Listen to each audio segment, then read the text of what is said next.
you know. I'm ordained as a rabbi as well, so I have that see. interest. I see. And also with, I guess, my psychological background, so Mhm. it's a combination of both of these Sure. things over here. Yes, sir. I see. And I think, in a sense, most Jewish people, or if not all Jewish people, have an interest in it. Oh, My my parents are from Poland originally, and Yes. Yes. almost all of my family was lost in the Holocaust. So.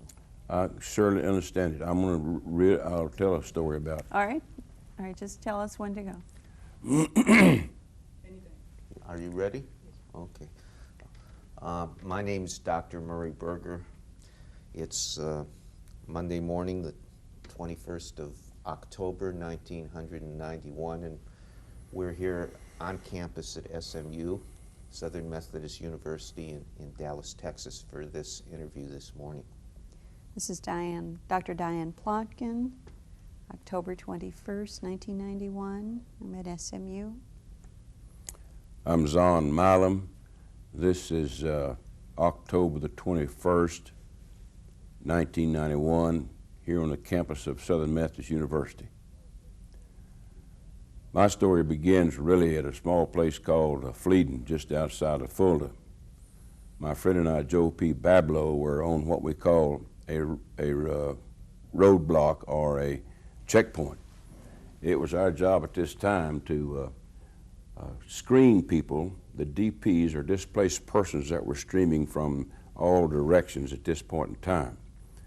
The 103rd Infantry Division, the 103rd Infantry Division, of which I was a part of, and my regiment was a 409th Regiment, and I was M Company of 409th Regiment.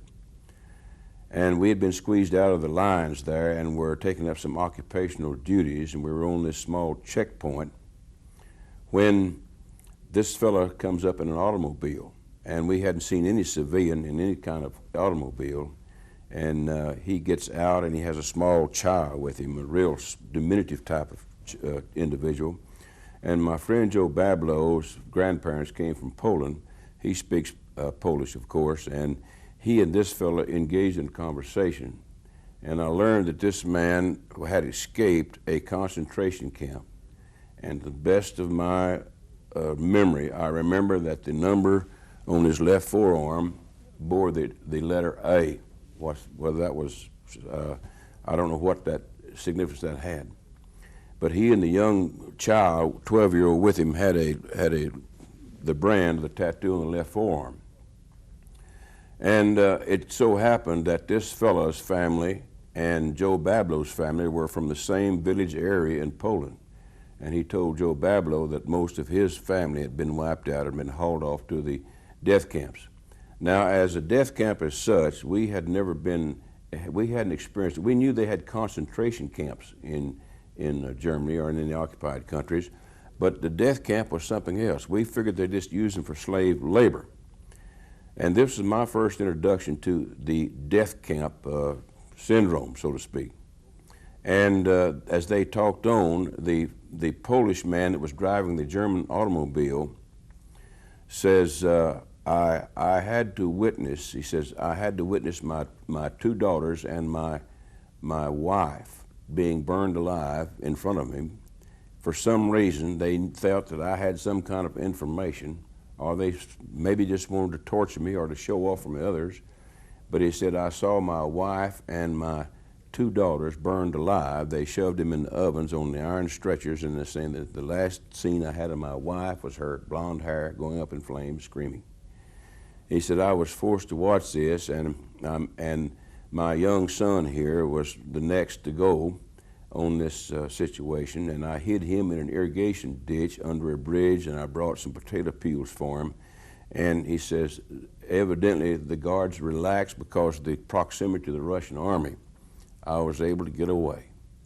We asked him where he got his car, and he said, well, I killed a German just down the road there and got his car.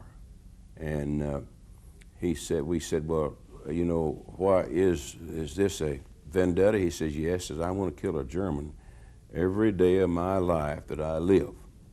And with these words, he went on the trek toward the displaced person center that was collecting all these people. It was our job, first of all, to raise the left arm of everybody that came in there to see if they had any SS marks on them, that the SS were already pretty well deigned to become war prisoners, and this is in the latter part of April or first part of May. This is my introduction to the death camps. And then we went back in the lines and we made a river crossing at the 409th Infantry Regiment of the 103rd Division. That was the Cactus Division, there was division insignia was a cactus.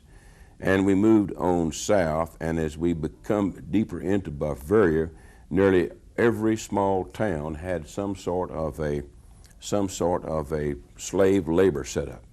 I liken it to my small town in Graham, Texas.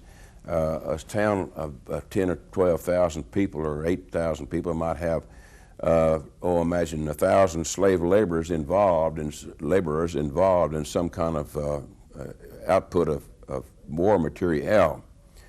These slave laborers were a lot different than what we were to come to expect from Dachau. These slave laborers had enough food to give them enough sustenance to carry out the basic things of life and to be of a profitable nature to the Third Reich.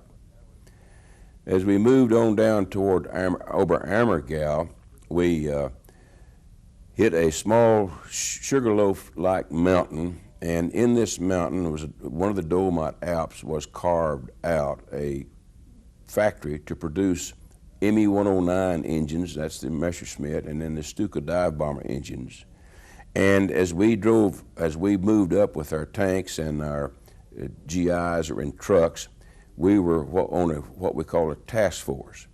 As we moved into this area here, evidently the guards had left because these people clambered up and over the gates. They didn't even try to break them down or unlock them, and we couldn't shoot the gates or blow the gates open because of so many prisoners around. But I remember one fellow, he climbs up over this gate, and the fight that ensued before we got there, why we had killed some Germans and killed some killed some horses of horse-drawn equipment. And this fellow goes over, and there's a small, I believe it's a tributary of the Lech River running down through there, and it comes off a glacier, and it was a lot of snow at this time. And this fellow wades across this small stream there, and he gathers a few canned rations out of the vehicle that we had blown up, but then he looked at the horse and he got a knife and started carving out a big rump roast out of the horse. And I figured they were, even though they looked fairly substantial, they were probably awfully hungry. So we moved on, and a task force at this time in the 7th Army consisted of 2 tank destroyers, self-propelled tank destroyers, and then behind that came about 3 tanks, and heavy tanks. And then behind that came the 614th TD, or towed tank destroyers. These were black fellows, and they were exceptionally brave and exceptionally apt at what they were doing. Then came our unit. I was with a machine gun squad, a heavy machine gun squad, water-cooled machine gun, 30 caliber, mounted on a Jeep. And then came several trucks of riflemen. Then the process was repeated on down the line. You had probably 4 or 5 of these elements like this, and we would travel at the forefront of the vanguard, be at the vanguard of the column for a period of miles, and then we would switch, and that's where everybody didn't have to get out and be on point all the time. So we moved from Oberammergau, and by the way, we moved into Oberammergau, and we captured the man that played Christ in the Passion play, and he turned out to be as far as our understanding was, to be the biggest Nazi there was in this part of the country. So we moved on just a little bit past Oberammergau, if my memory serves me right, and we hit a big roadblock. And these were tall pine trees that had been set in a big ditch, and then the forest on each side eliminated any possibility of the armor moving. And at this time we didn't need any air cover because everybody was, the Germans were in full flight. So we stopped at this roadblock. I say in full flight, and they left back units to defend their roadblocks. And this was early one morning, and this is probably about May the 1st or 2nd. And we're in this valley on a single road going down in this valley, and on each side there's a forest. But back toward us, it was all cleared out and was hay meadows. And in these hay meadows were several little huts or little huts that they stored hay in. And when we hit this roadblock, the Germans opened fire. We returned their fire, and at this point in time, we had every fifth round was tracer, and we set these hay mows or hay mows on fire. And in this early morning, the thing that was so peculiar was that the fire and the glow, we saw these people jumping out of these buildings. And not to my knowledge, all of us that were doing the firing, we never shot at these people. There was something in us that told us this is not the enemy. This is something else, and we had never seen anybody like this before. These people were with large heads and sunken eyes, and we had seen the striped uniform before of slave laborers, but these people had the sunken-in eyes, and they had the large heads, and their heads were cropped very close, which made them even look more grotesque. They were just walking skeletons, those that could walk. There wasn't any ceasefire order given. We just stopped shooting. And these people started coming up, and we said, well, we'll investigate some of these buildings around here that's not on fire. And my friend Bob Kesey heard this groaning, and he opened this door, and this little old hay barn, and there was this fellow lying there in this garb, and he didn't have any shoes on. He'd walked from a railroad out there a ways and got in this place, and his feet were frozen. We had a lot of people in this area here at this time. These displaced persons were from Dachau. They had evidently had this train had left Dachau in order to get some of the people, the evidence out or something. And whenever our units had hit the railhead down there, why evidently the engineer or the people in charge of the train had left, and these people were there, left freezing and starving, and many of them were dead. And evidently, when we stopped firing, when we saw these grotesque figures coming out of these barns, and we stopped firing, this ended the battle. I don't know, the Germans left. And the engineers came up and promptly blew the roadblock. And we were sitting there on this ditch and on this road, and we were sitting in a ditch on each side. There was about a foot of snow, and my buddy and I were sitting there waiting to get further orders, and all of a sudden these people had come out, and we were kind of gathered around us, and we opened our K rations, and they were starving to death, absolutely starving to death. And the first thing we did was throw down our Tang, or that lemonade that they had for us, this ration type lemonade. You put a quart of water with must be a teaspoon of powder, and you had lemonade. And we didn't care if that is just too strong. We couldn't hack it, and we threw that out, and they scrambled for it, and practically ate the paper and all. And we couldn't understand what the situation was. And there was my friend started speaking in French. And the other man, the deep displaced person standing there, said, let's talk in English. And he turns out to be a man that the Germans had used as a technician of some sort, and he had been spared his life up to this point. But he says these people hadn't had any vitamin C in so long that they'll eat anything that has some kind of vitamin C with it. Then I need to back up just a little bit. The 14th Regiment had gone through Landsberg, and they had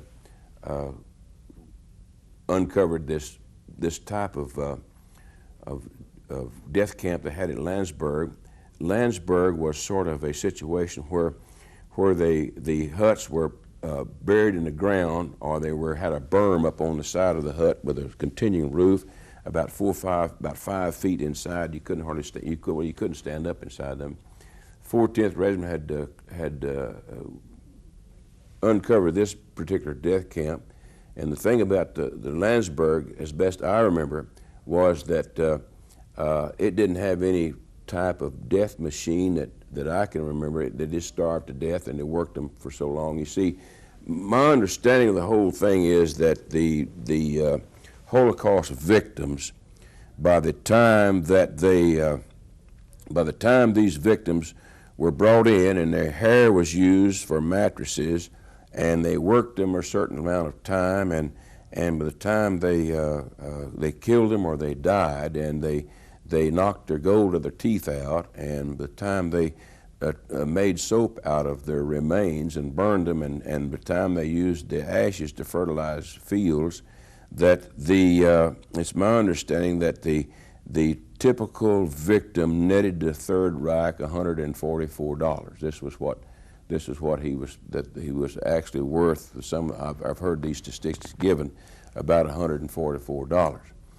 But Landsberg was a sort of a spot that was revered by the Germans, especially by the Bavarians, because Landsberg is where Hitler spent his time in so-called, quote, prison after the Munich Putsch had failed in the early 30s.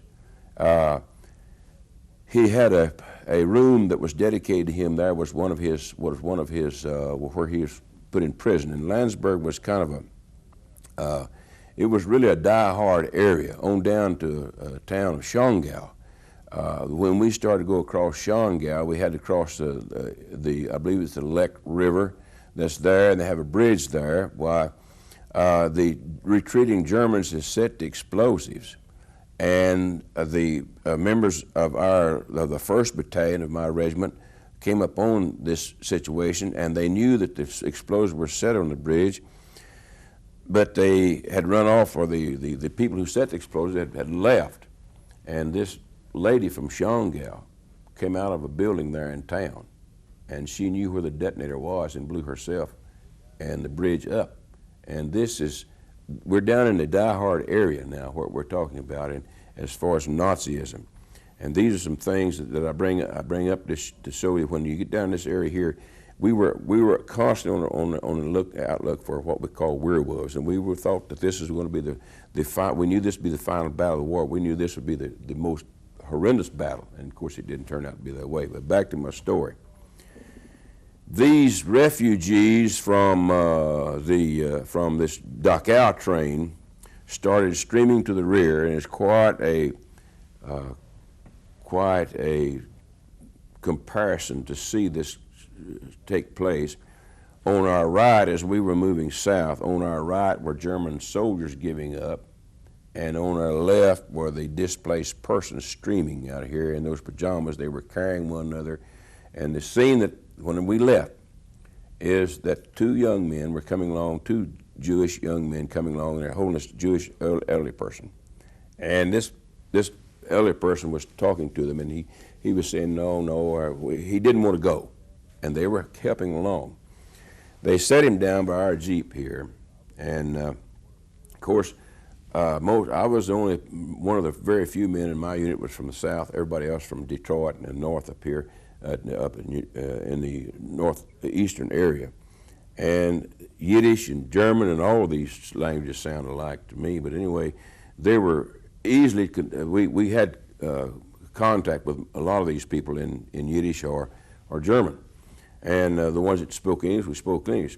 But these two men here was trying to get the old father to come along, or the elderly, the old patrician here to come along, and he wouldn't go. He sat down right by our Jeep in the ditch, and he sat down in the snow. And all he had on was this blue striped pants and a jacket and some shoes that were wooden and had some canvas on the top of them. And my friend Bablo was listening to the conversation. He says, the old man doesn't want to go any further.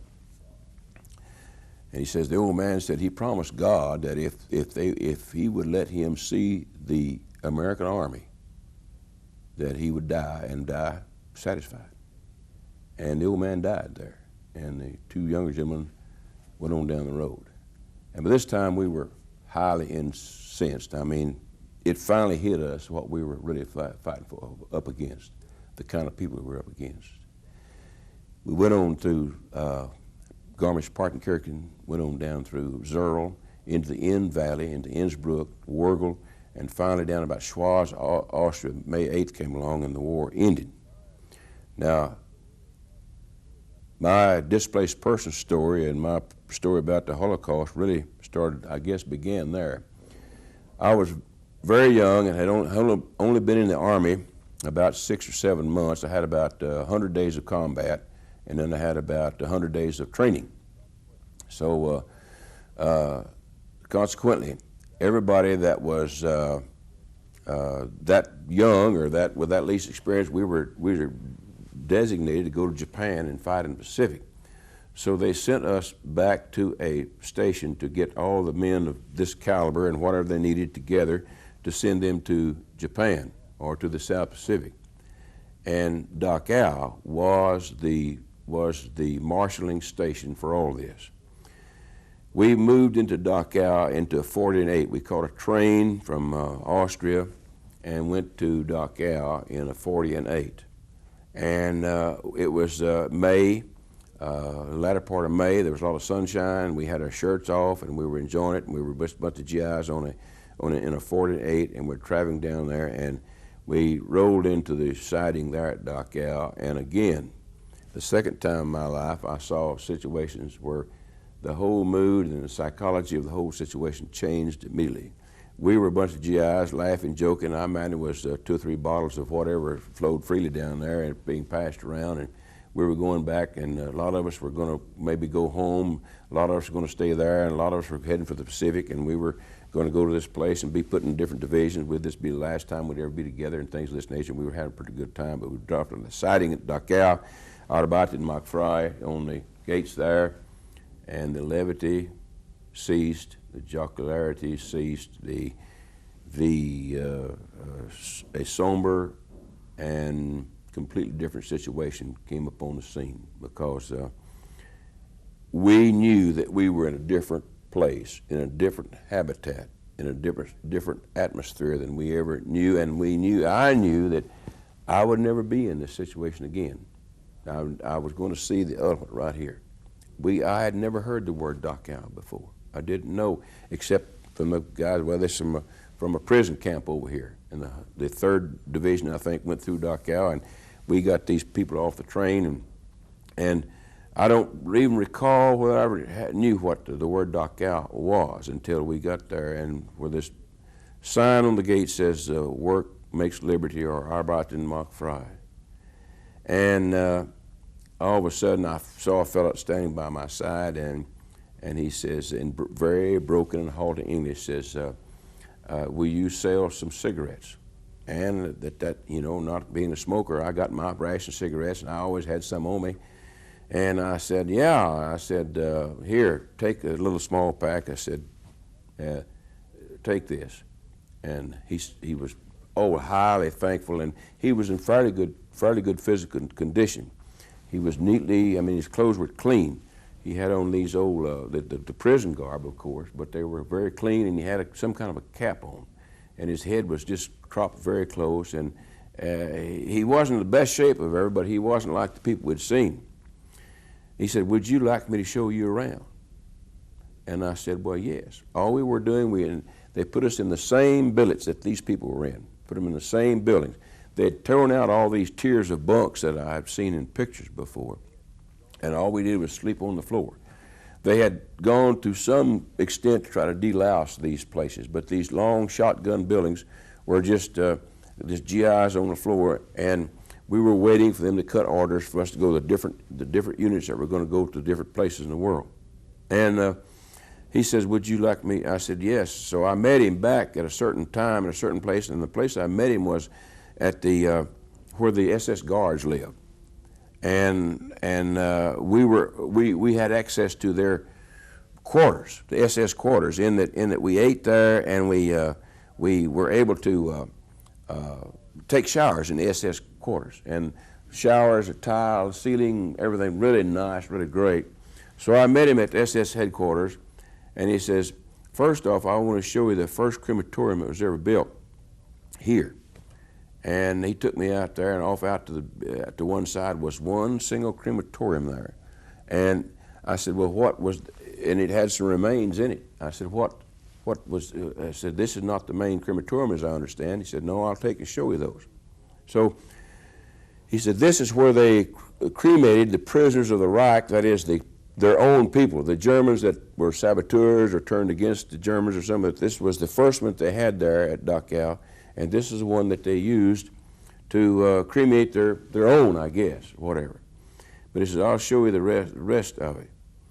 So the first thing we went into was on the, now if my directions are right, this camp was surrounded by a high barbed wire fence with concrete posts, and I believe these posts had a curvature on them to prevent people from getting out, and the wire was strung along it, and it had some concertina wire before they had this wire on the big concrete post, and the wire on the concrete post was electrified, had a moat that ran around it, and I understand that there was a possibility that the moat could be charged with electricity at the same time. But there on the, if my directions are right, seemingly so on the south side was a group of buildings, and these buildings were about 12 by 12. And one building housed 12 by 12 rooms, and they were just one room right after the other. The people came off the railroad siding, and those that were supposed to be eliminated were taken to these rooms here that they're just kind of like stalls in a horse barn, and they were sealed. They had doors on each end. The room had opened up on doors on each end, and they were sealed.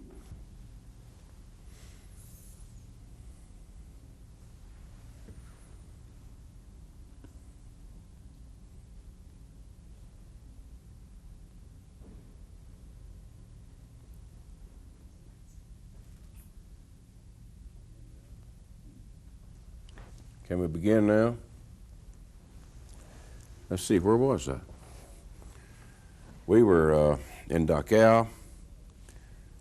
They brought these printers in, and they told them in these stalls here, now put your clothes down and put your shoes down first, and put your coat and your trousers, and women, men, children, everybody, put them down here, and we're going to put you into shower baths, and we're going to delouse your clothes. We're going to seal these doors shut and delouse your clothes here, and when you come back out, you be sure you know which door you went into, which one of these stalls, and then you be sure that you pick up your clothes when you come back out.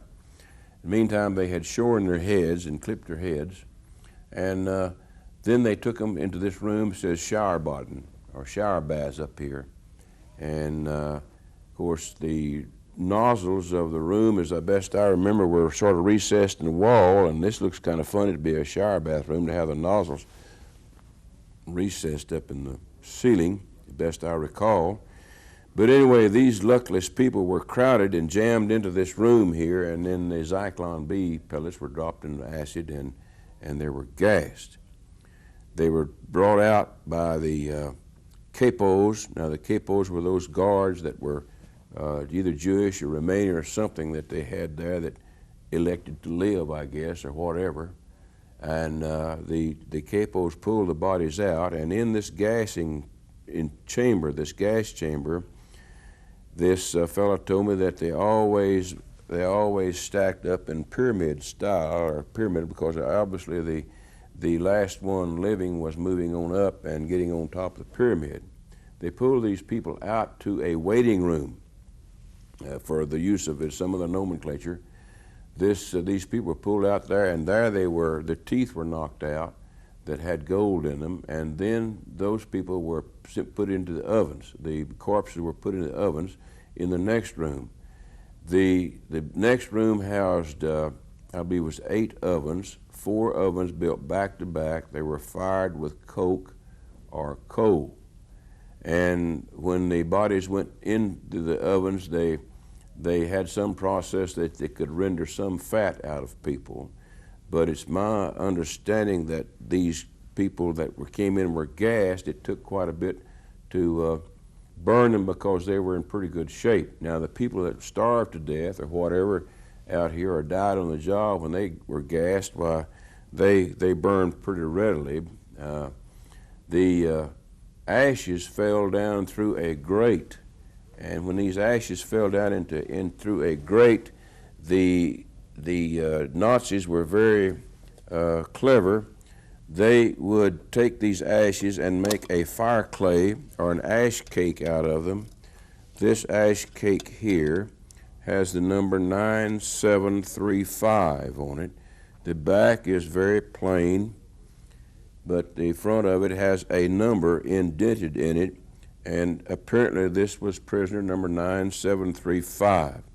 I've often wondered what happened to 9735, where he was from, and some of my imagination runs away with itself when I think about this right here. Now, this prisoner told me, this ex-prisoner Dachau told me that this was used to garner more finances for the Third Reich, that a person back in Poland or somewhere could receive word that your kinsman has died of natural causes. It was usually typhus or pneumonia. And would you like to have his remains?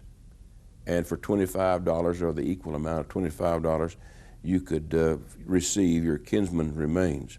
I doubt if this contains all the ashes or part of the ashes of number 9735, because there were several urns of ashes there that had not been made into fire clay bricks. I took a picture of those, and the picture is very dim. It's so old and everything, but this was in the basement of the crematorium there. The ashes sifted down, and they had a small factory set up to run these ash cakes. The ashes were then hauled out in bulk to a cabbage field, and this cabbage field looked very large to me. For some reason, there's a 75 acres sticks in my mind. The prettiest cabbage I've ever seen in my life. The heads, the plants were about 2 feet apart, and this is different than we do it in Texas. We plant them, cabbages, just like anything else, we plant them pretty close together, but these cabbages were 3 feet apart and had monstrous leaves and monstrous head. But you look down at the ground and you could see flecks of bone and ashes there that evidently that this cabbage field had been partially fertilized with some of the human ashes that came out of the crematorium there. I spent 2 weeks at Dachau, and this fellow was, I never, if I knew his name, I never stayed with me. I saw him oftentimes. We even, a friend of mine even went to a back window that was being guarded by a soldier, and we talked him into letting us go in this warehouse, and we were going to get some more mementos of this Dachau place. But when we got in there, why, the things that we thought would be incriminating, they were under pretty heavy guard, and we had no success there whatsoever. But we were in the gas chamber one day, and an officer, a second lieutenant, comes in, and there was an American soldier guarding about 4 or 5 PWs. Now, my understanding that especially this waiting room where they pull the bodies out of the gas chamber into this waiting room where they knocked out the teeth and things like this, the drainage system had stopped up, and human fluid was up on the walls, had stained the walls. And these German PWs were scouring the walls, and this second lieutenant comes in and says, let's do no more cleanup. Said the Nuremberg trials are going to begin pretty soon. Said, I don't want anything, we're going to leave everything just like it is. In the gas chamber itself, I remember seeing handprints, or where it was stucco wall, and fingernail prints where people had tried to claw their way out. But as they gassed them, it took about 10 or 15 minutes to gas a group of those people. It took a little bit of time, probably that much longer, to exhaust it.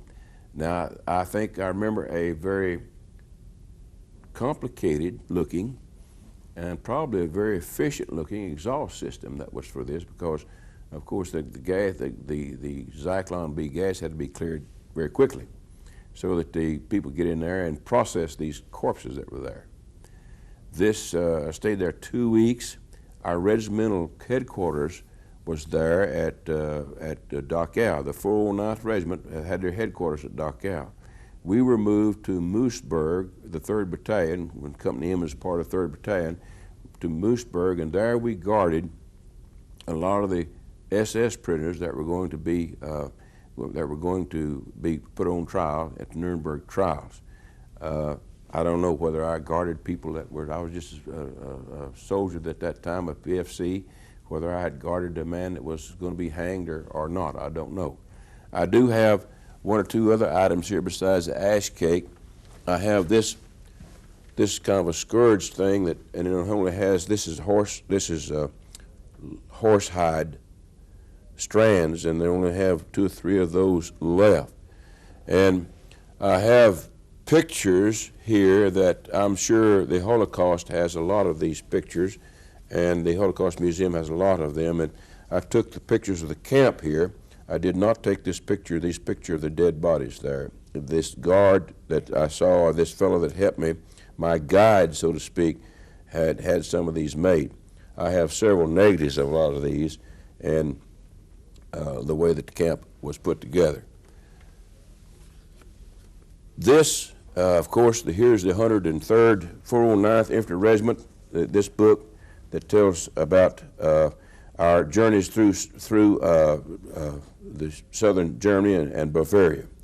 And this book here, Report After Action, was also is the division book. With their 409th, 410th, and 411th regiments made up the 103rd Division with its various attached groups.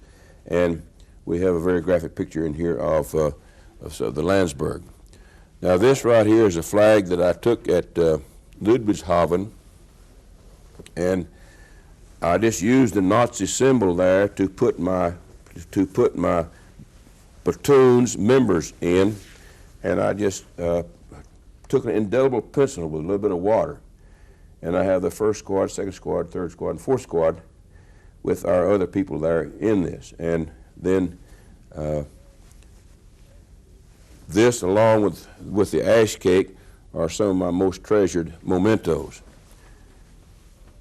This about concludes my testimony.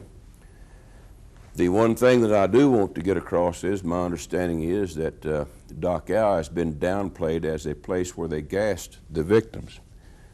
And mine may be just secondhand knowledge, but I saw the room.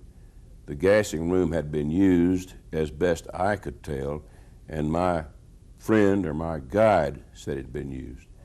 The experience of seeing the victims of Dachau and the experience of being at Dachau is something that will probably never leave me. And how this could happen, I don't know. There was a lot of time in my life when my children were very young that a boy and a girl, that I would get up in the night and go see if my children were all right. It all stems from this. But I appreciate the opportunity to have had to tell this, and all these friends that I have here that are still alive can bear me out. Thank you. Mr. Milam, has this experience affected the work that you do now, or the work that you took up after the war? Yes.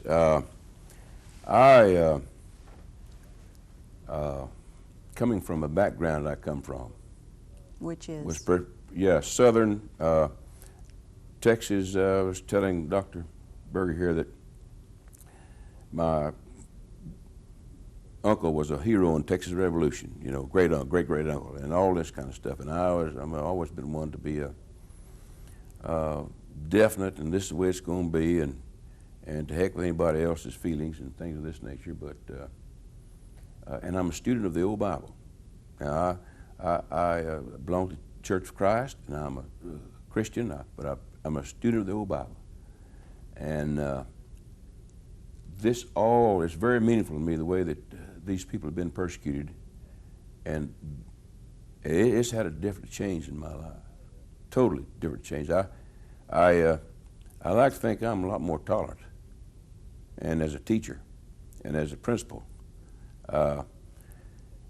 When a person come in and I didn't think they had a fair shake, I like to think that maybe I was, what I'd seen in this right here, that maybe I could evaluate them and give them a better shot at things. And I like to think I was successful as a principal of high school. I'm now in probation work, and the people I deal with, many of them had a pretty good shake in life, pretty fair. And I still deal with them as best I possibly can and as fair as I possibly can. Of course, the laws are very strict now. You know, it's very democratic. And but this Holocaust thing, and I came back and I would give this same kind of talk to people, and people, until they made the movie The Holocaust. I would give this to my classes while I was a teacher. And I would show these pictures, these bodies, and and answer questions. But it was, just like, well, we've explained what causes earthquakes and things like this, what's going on. But since the movie The Holocaust, it's taken a whole different, different depth. I mean, a whole different meaning, a more concentrated and sincere meaning. So I've seen the Holocaust twice. And I'm a farmer and a rancher. And when I ship cattle, when I load those cattle out, not a time,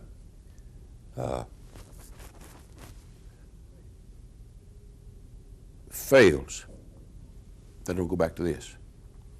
When they put those people on trains and ship them to God only knows where, and by the time I was over there, when people got on a train, they knew they were coming back. And I still have that feeling when I load cattle to go to market. It is the strangest thing in the world.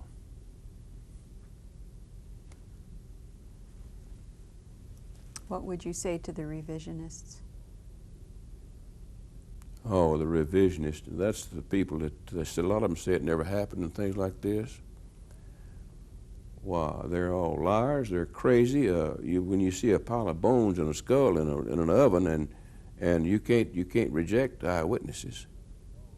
And it's all right to move on to other things, but these are things we don't, in the United States of America, we don't forget the Civil War. I had an uncle and a grandpa, one fought on one, fought on the other, and one side and one fought on the other side, and it's a terrible thing that we went through this, but we don't forget it. We have lynchings that we're not proud of. We have a lot of things in our history that we're not proud of at all, but we dare not forget it. And the revisionists, those people that want to forget this thing, put it aside, why, they're the same ilk the man that started, Adolf Hitler, Joe Stalin. And I had to go back in the service during the Korean War, and I was in reserve. I went back in the service and didn't bother a bit in the world. The only thing I was worried about, I knew what I was getting into at that time. Fortunately, I didn't have to go overseas. But and going over to Saddam, we ought to do the same thing to Saddam we've done to the Germans. We ought to take them out and try him. They take him and get him and put him before the world court, just like they did Eichmann. The Jews did Eichmann. We're in a situation where news is instant. Everybody knows it just about it. Even the remotest, darkest continent, they get some kind of news. When people find out, if you do a certain thing, if you're a genocide person, then you're going to pay for your own life. It's fundamental. It's very fundamental. Take them out and execute them, just like did Eichmann. The Jewish people, I've been a student of their history, and it's amazing how those people have come through. And I understand above all now, most of all, I understand why they say never again.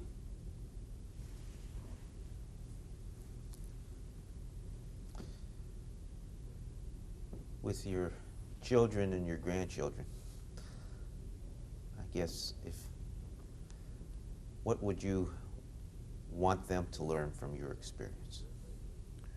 Well, I'm very basic. I want them to learn that if you infringe on somebody else's way of life, if you're prejudiced against that way of life, you better let them be, because it's going to get you one way or the other. It's going to get you, whether I'm a Hitler and I cause them to be killed and I have to kill myself, or my henchmen are killed or hung, or whether psychologically I drive myself insane or whatever it is, because it's just against God's way of doing things. God allows it for some reason to happen, but it's against His will. And to be a person of and Lord, I'm rednecked and I'm it's black or it's white, and I've come up in that old school of the dirty 30s in the Depression, and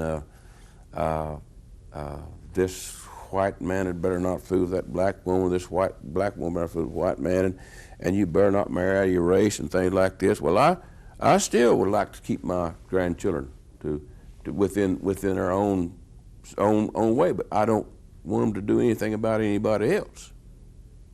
I don't think you should persecute or run a person out or do something to a person unless it's through the law.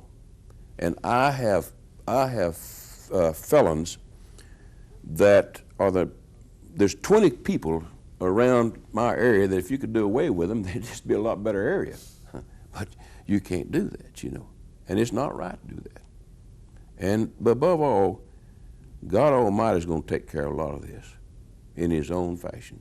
He's going to take care of a lot of this situation. And I think this thing with Russia, we pray that men might live more peaceably one toward the other. And I was thinking, well, maybe my grandchildren might see something that might get our prayers answered overnight. Prayers are answered. Russia, communism fall is dead, but freedom, And I know it's not like we have here in the United States, but I know it's a whole lot better than it was 10 years ago. See, the wall comes down, and we really don't depend on God enough, really. And now, the thing that bothers me too, that Roosevelt and our leaders knew that this was going on. But do you know that I had to go over there and talk to one of these men before I found out that it was a death camp? There was such thing as a death camp. Do you know that I was always taught that Russia was our ally? Ivan is our ally. Coming down the stairs at Camp Walter's training, there was a big picture. Ivan loves you, or Ivan is our ally. And at that very time, Ivan was plotting to overthrow us, and do us in, And at that very time, Ivan was persecuting the Jews and everybody else, just like Hitler was. And I had to do that. But now, because of the media, the technology, men's sins will find them out, as we've seen on television here. And if your sins find you out, you're a dead duck. That's all there is to it.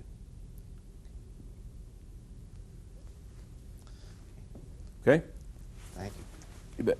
Thank you very much. Well, For the edition, maybe you can get closer or continue with the things. Oh, you want to get some closer? Yeah. Yeah, if you can do the same thing, like okay. holding your Yeah, hand, okay. I'm gonna.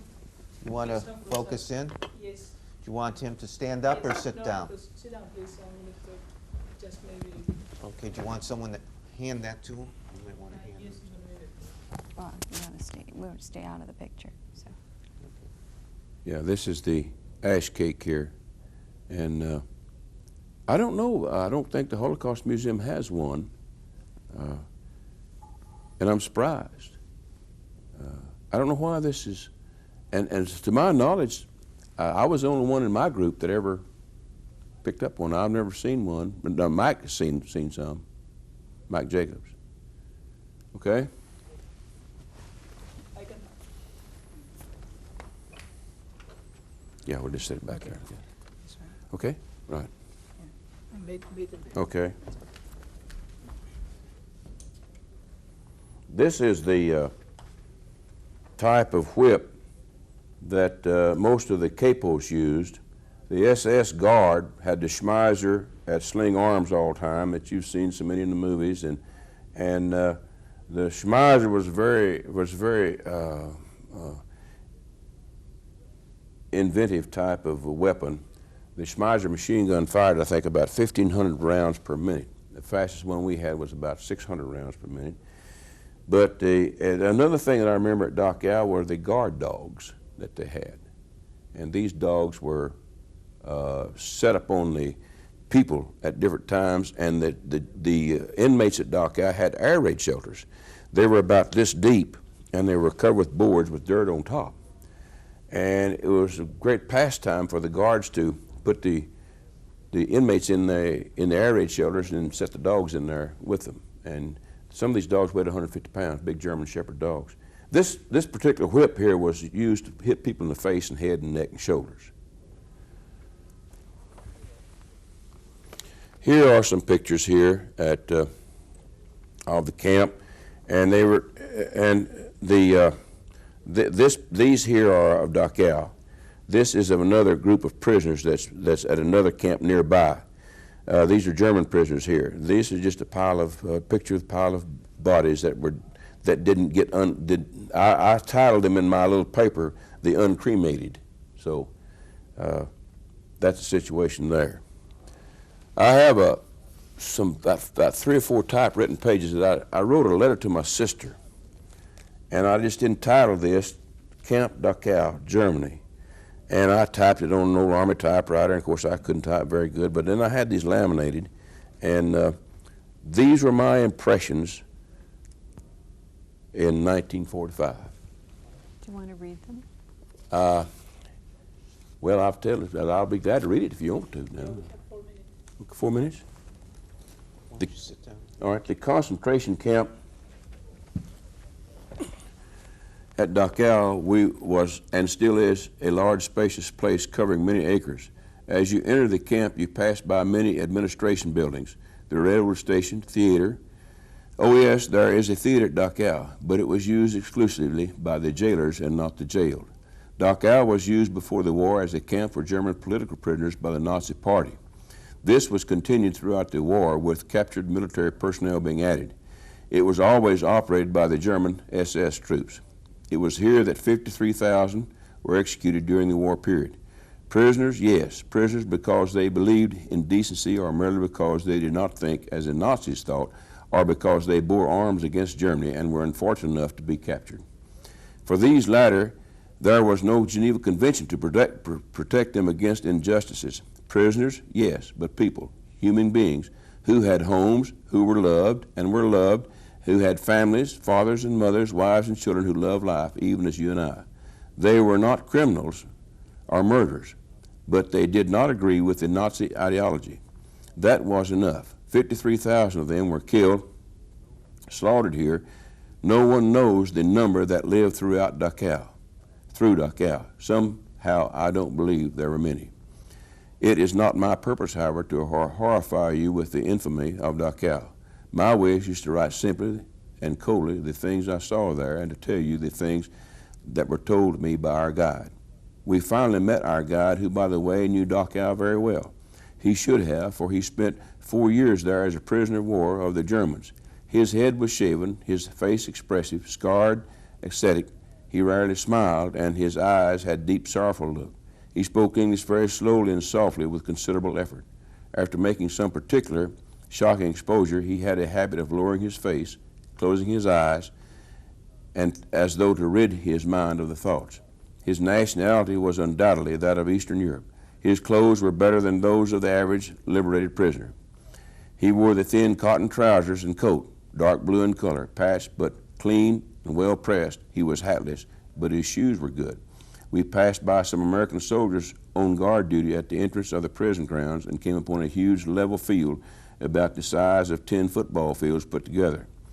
There are many single-story barracks here, and the whole thing is surrounded by an electrically charged barbed wire. Between the fence and where we stood, there was a moat only 10 feet wide, but the water flows very swift. There are guard posts every 30 feet at this point. Inside this enclosure, but at some distance from us, there was a group of German soldiers dressed in various uniforms. While we looked at them, their conversation seemed to stop, and they hardly seemed to move. They returned look for look, however. We were told by our guide that these were not regular SS troops, but from the Army who were still firm in their Nazi belief. The SS troops resided in buildings out of sight, together with the SS commander. The barracks in front of us were formerly used to house the prisoners of the camp. We were told by our guide that large as the barracks were, they are always overcrowded, and that they were without any toilet facilities. No blankets were provided for the prisoners, winter or summer, and of course no bedding. They were supposed to sleep on bare wooden bunks. We passed by the large field and entered a huge bare room in a modern building constructed of concrete and cement. Here prisoners were brought. They were told to undress and, as sort of a treat, given soap and towels and led into another room which had a large sign above the door reading in German, shower bath. Many prisoners were forced into this room at one time. Then a large double steel door closed and the prisoners were ready to take showers. But the prisoners that entered this room were never to know the simple joy of a shower bath. In 15 minutes after entering the shower room, these prisoners were removed dead. They were killed by poison gas. That innocent-looking shower unit led out by a large vent in the left wall. The bodies were then moved into a third room, much like the first, and from here taken to still another room where they were hung from crossbeam by meat hooks like so many sides of beef. In this room there were not 2 but 4 crematory ovens, large brick affairs that burned coal and with every convenience for the fulfillment of their grisly business.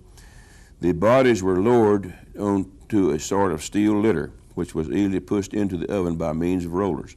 Flames soon consumed the body. Human bones and ashes were all that remained. There were still great quantities of ashes in the crematories, and the sickening odor was still very strong. If a prisoner had relatives, they were usually notified of his, quote, natural death, unquote, and an urn containing some ashes was sent them, provided they had enough money to pay the huge fee asked. An identification disc came with the ashes that was made of fire clay. The urn was made just like an ordinary flower pot. In the basement there were shelves lined with urns full of ashes that had not yet been sent to the victims' relatives. The SS troops were not without imagination, and occasionally they would vary the procedure by pushing and cramming as many live bodies as possible into the rooms, sealing it overnight, and let the victims suffocate. Then the bodies were cremated in the usual manner. Again, the SS troops would not bother to kill their victims, but cremate them while still alive. Many suffered this horrible end. In one room where dead bodies were stored, I saw footprints on the wall to a height of about 6 feet. The ceiling lights had been crushed by the ever-increasing pile of the uncremated. Our guide led us from this building to a large yard containing a great many cages. It was here that the dogs of Dachau were kept. These dogs were not used to hunt escaped prisoners from Dachau. They were used to terrify the prisoners. Some poor wretch would be thrown stark naked to the hungry mad dogs, which were released to a gruesome meal of live human flesh. This was not a rare thing, but happened frequently. Moreover, the dogs were trained to attack a certain part of the body, the sex organs. We went on our way to a small plot of ground, about 2 or 3 feet above the rest of the plot, that was surrounded by a high hedge. These hedges were set deep in the ground, about 2 feet deep. On the slope from this high ground, one noticed immediately 3 bare spots on each of the 3 sides where the hedges grew. We were told that SS brought prisoners here, especially the Russian officers, and made them kneel at these points and then shoot them in the back of the head. A few feet from these plots, there were 2 more of them adjoining and identical. There was a ditch about 2 feet wide and 3 feet deep. The sides of this ditch were boarded. Here the bodies were dragged by meat hooks and the blood permitted to drain down the ditch. Our guide next led us to some evergreen trees whose branches had been sawed off 8 inches from the trunk to a height of 10 feet. Here prisoners were punished for minor infractions of the camp rules or at the whim of the SS troopers. This punishment consisted of hanging a prisoner by his wrists, which were laced behind his back together for a period of 1 or 2 hours from one of the sawed-off branches, so that if he moved at all, the other sawed-off branches would scar his flesh. Near these trees there was a blind passage that was filled with large pebbles. prisoners were forced to enter here and were jammed inside until the place could hold no more. They were forced to remain on their hands and knees for periods of hours. It was customary to put the dogs in with the prisoners at this point. The breaking of a prisoner's arms or legs across the knee of a trooper was not uncommon, and no medical treatment followed. One SS trooper was so proficient at this art that he was known as the Bone Crusher. Camp Dachau did have a hospital, though. It was not used to mend broken bones or cure sick prisoners. Here the doctors and scientists used the prisoners as guinea pigs for the various experiments they conducted. I have not written of the food given the prisoners. I can judge the truth of the guide statements by photographs that I have seen of the starving men unlucky enough to be prisoners of Dachau. He told us that they were fed 2 meals a day. The first meal consisted of a piece of black bread and some thin, watery potato or cabbage soup. The second meal consisted of a piece of black bread and some thin, watery potato or cabbage soup. For any infraction of camp rules, a prisoner's food might be withheld for 3 or 4 days or longer, or if he displeased an SS trooper in any way, and they were very easy to displease. If a prisoner attempted to pick up a cigarette butt discarded by an SS trooper, it was customary to shoot the prisoner in the arm or hand, and no medical treatment was given the victim.